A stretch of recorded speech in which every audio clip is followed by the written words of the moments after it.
आज আমরা model activity task 3 করব ক্লাস 10 এর অঙ্কের উপর এবং যেখানে আমাদের সিলেবাসে আছে অধ্যায় 10 এবং 12। তো আজকের মডেল অ্যাক্টিভিটি টাস্কে যেটা প্রথম দিয়েছে সেটা হচ্ছে যুক্তি দিয়ে প্রমাণ করো বৃত্তস্থ চতুর্ভুজের বিপরীত কোণগুলি পরস্পর সম্পূরক। তো এটা হচ্ছে উপপাদ্য, তোমাদের বইয়ে আছে যেটা। তো উপপাদ্যটা আমরা এইভাবে প্রমাণ করব। আমরা একটা চতুর্ভুজ নিয়েছি এবং একটা অকেন্দ্রিক বৃত্ত নিয়েছি। এই অকেন্দ্রিক বৃত্তের ভেতরে বৃত্তস্থ চতুর্ভুজ হচ্ছে এ বি সি ডি। তো আমরা সেটাই লিখেছি, প্রদত্ত এ বি সি ডি হলো একটি বৃত্তস্থ চতুর্ভুজ। আমাদের কি প্রমাণ করতে হবে? আমাদের প্রমাণ করতে হবে বিপরীত কোণগুলির সম্পর্ক, অর্থাৎ দুটি বিপরীত কোণের সমষ্টি 180 ডিগ্রি বা দুই সমকোণ। এখানে আমরা এ বি সি, এই বি কোণটা নিয়েছি, যার বিপরীত কোণটা হবে এ ডি সি, এই কোণটি। ঠিক আছে, তাহলে A B C plus A D C সমান দুই সমকোণ। একই রকমভাবে B A D plus angle B C D সমান দুই সমকোণ। এবার আমরা অঙ্কন করব।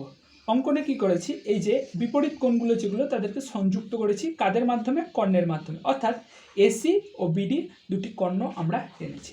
আমাদের প্রমাণ কি করতে হবে?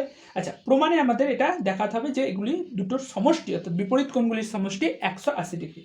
সেই জন্য আমরা প্রথম প্রমাণ আগের যে উপপাদ্য আমরা পড়েছি, যেখানে পড়েছি একই বৃত্তাংশস্থ সকল কোণের মান সমান, তাহলে সেই হিসাবে যদি আমরা দেখি একই বৃত্তাংশস্থ কোণ এখানে এ ডি বি এবং এ সি বি, তাহলে এই দুটি কোণ সমান একই বৃত্তাংশস্থ কোণ। আবার অ্যাঙ্গেল বি এ সি সমান সমান অ্যাঙ্গেল বি ডি সি, এটিও একই বৃত্তাংশস্থ কোণ। এই বড় কোণটা যদি আমরা নিই, অর্থাৎ A D C, A D C, এই কোণটি কার সাথে সমান হবে? A D C A D B plus B D C. তাই লিখেছি অ্যাঙ্গেল এ ডি সি সমান সমান angle A D B plus angle B D C. এই দুটো কোণের আগে বৃত্তাংশস্থ কোণ হওয়ার জন্য যে সমান মানটা পেয়েছি সেটা বসাচ্ছি। তাহলে angle A D B plus angle B D C সমান সমান angle A C B plus angle B A C. Both সাইডে আমরা অ্যাঙ্গেল এ বি সি যোগ করেছি, তাহলে কি পেয়েছি? অর্থাৎ angle A D C plus angle A B C সমান সমান angle A C B plus angle B A C plus angle A B C.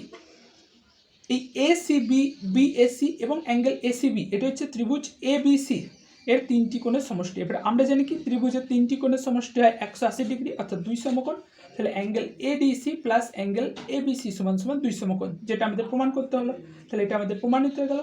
অনুরূপভাবে আমরা প্রমাণ করতে পারবো angle B A D plus angle B A C সমান সমান দুই সমকোণ। এবং এখানেই প্রথম প্রশ্নের উত্তরটি সমাপ্তি হলো। 2 নম্বর অঙ্কটা এখানে বলা আছে দুটি বৃত্ত আছে যারা পরস্পরকে সি ও ডি বিন্দুতে ছেদ করেছে। ডি ও সি বিন্দুগামী দুটি সরল রেখা একটি বৃত্তকে যথাক্রমে এ ও বি বিন্দুতে এবং অপর বৃত্তকে ই ও এফ বিন্দুতে ছেদ করেছে।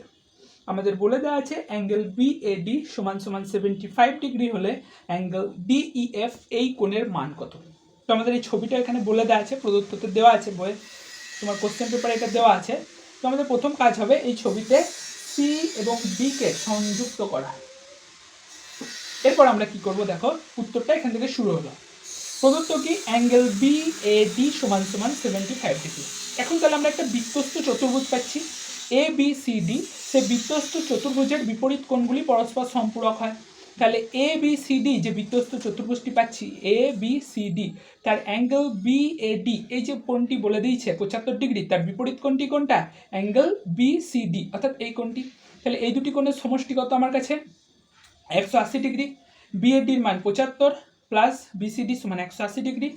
এই সাইডে নিয়ে গেলাম, তাহলে বি সি ডি সমান সমান 180 ডিগ্রি মাইনাস 75 ডিগ্রি, কত হবে? 105 ডিগ্রি। বেশ, আবার দেখো এখানে বি এফ একটি সরলরেখা, যার উপর কি ডিসি সরলরেখাটি দণ্ডায়মান হয়েছে।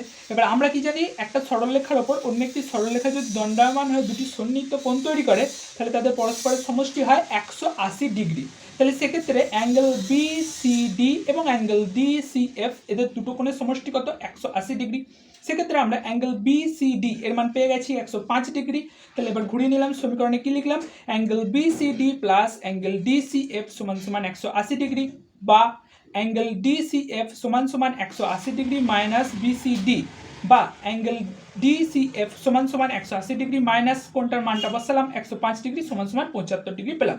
এবার আবার আমরা আসি এই দ্বিতীয় বৃত্তের যে বৃত্তস্থ চতুর্ভুজ আছে সেটি কি ডিসিএফই। এই যে বৃত্তস্থ চতুর্ভুজটি আমরা পেয়েছি, দেখো দুটি বিপরীত কোণ পেয়েছি। সেই কোণ দুটি কি? একটি হচ্ছে গিয়ে আমার ডিসিএফ যার মান আমরা জানি, আরেকটি পেয়েছি হচ্ছে ডিইএফ, এটার মান আমাকে কোশ্চেনে জানতে চেয়েছে। তো কি লিখেছি? Angle DCF plus angle DEF সমান সমান 180 ডিগ্রি বা অ্যাঙ্গেল ডিইএফ সমান সমান 180 ডিগ্রি মাইনাস অ্যাঙ্গেল ডিসিএফ বা অ্যাঙ্গেল ডিইএফ সমান সমান 180 ডিগ্রি মাইনাস 75 ডিগ্রি সমান সমান 105 ডিগ্রি, এবং এটি তোমাদের উত্তর। অর্থাৎ অ্যাঙ্গেল এ ডিইএফ সমান সমান 105 ডিগ্রি।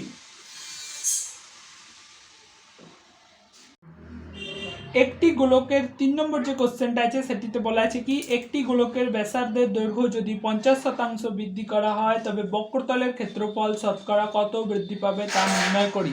এটি হচ্ছে সেই গোলকের অঙ্ক, গোলকের চ্যাপ্টারে। তাহলে দেখো আমরা ধরলাম কি, ধরি গোলকটির প্রাথমিক ব্যাসার্ধ হচ্ছে r একক। তাহলে গোলকটির প্রাথমিকভাবে বক্রতলের ক্ষেত্রফল কি হবে? 4πr² বর্গ একক। এখন কি হয়েছে, বর্তমানে ক্ষেত্র ব্যাসার্ধ কি হয়েছে 50% বৃদ্ধি পেয়েছে, অর্থাৎ এখন ব্যাসার্ধ হবে r প্লাস r ইন্টু 50/100 সমান সমান 150 r/100 সমান সমান 3/2r একক। এখন বক্রতলের ক্ষেত্রফল কত হবে? সমান সমান 4π ব্র্যাকেটের ভেতর 3/2r² বর্গ একক সমান সমান 4π ইন্টু 9r²/4 4 কেটে যাবে 9πr² বর্গ একক হবে। তাহলে ক্ষেত্রফলের শতকরা বৃদ্ধি কত হবে? এখন কত আছে 9πr² মাইনাস আগে কত ছিল 4πr² বাই আগে কত ছিল 4πr² ইন্টু 100%। তো বিয়োগ করে 5 ইন্টু এটা পাবো এবং কাটাকুটি করলে আমরা কি পাবো? ক্ষেত্রফল বৃদ্ধি হবে 125%। শেষ প্রশ্ন বা চতুর্থ কোশ্চেনটায় আসছি এবং সেখানে কি বলা হয়েছে একটি অর্ধগোলাকৃতি গম্বুজের ভূমিতলের ব্যাসের দৈর্ঘ্য 42 ডেসিমি। গম্বুজটির উপরিতল রং করতে প্রতি বর্গমিটারে 35 টাকা হিসাবে কত টাকা খরচ পড়বে তা নির্ণয় করি। দেখো উত্তরে কি করেছি, একটি অর্ধগোলাকৃতি গম্বুজ আছে যার ভূমিতলের ব্যাস আমাকে বলা আছে 42, তাহলে ব্যাসার্ধ কি হবে? ব্যাসের হাফ, তাহলে 42/2 সমান সমান 21 ডেসিমি, এবং সেটাকে যদি আমরা মিটারে নিয়ে যাই 1 দশমিক বাড়বে তাহলে 2.1 মিটার। অর্থাৎ এখন গম্বুজটির পার্শ্বতলের ক্ষেত্রফল সমান সমান 2πr², মানগুলো বসালাম 2 ইন্টু পায়ের মান 22/7 ইন্টু r² অর্থাৎ 2.1 ইন্টু 2.1, এটা করে আমরা পাবো 27.72 বর্গমিটার।